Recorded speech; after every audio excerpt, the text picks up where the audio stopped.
Hi everybody, this is Miss Amanda from McMath Library, part of the Central Arkansas Library System.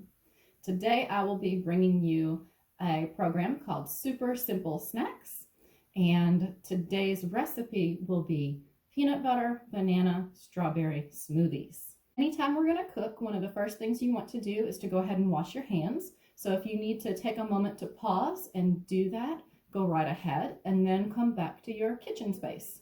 You'll also want a clear workspace, and you'll want to get together your ingredients and any tools that you might use while you are cooking. Today's ingredients are going to be a cup of milk, a cup of frozen strawberries, about a tablespoon of peanut butter. This is optional if you don't like peanut butter, or if maybe you're allergic, you can leave it out and the smoothie will still taste great, and a banana. In a perfect world, you'd use a really ripe banana, the kind with all the lovely little brown spots on it, because those taste even sweeter and make your smoothie taste even better. I don't have a super ripe banana today, so I'm going to use this one. It will still taste good.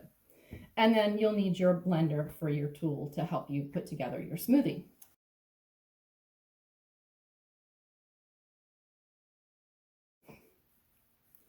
Okay, so the first thing we're going to do is peel our banana.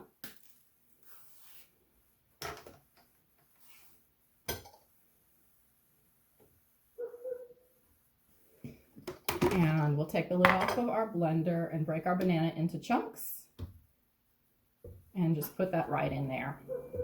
We'll also add in our strawberries. It's about a cup of frozen strawberries. And scoop in our peanut butter.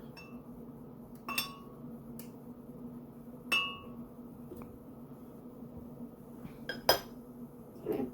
And then we'll add in our milk.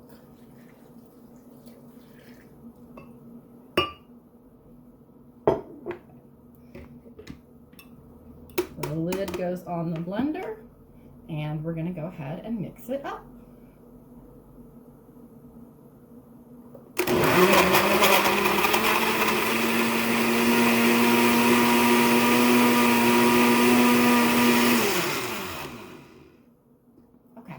I used the smoothie setting on my blender to do that, but if your blender doesn't have a smoothie setting, you just want to blend it on high for a few seconds until it looks like everything is chopped up really good and you get a nice drinkable consistency to your smoothie, okay? Go ahead and unplug your blender when you're done, and then you can take the top part of your blender off and get some cups and enjoy your smoothie.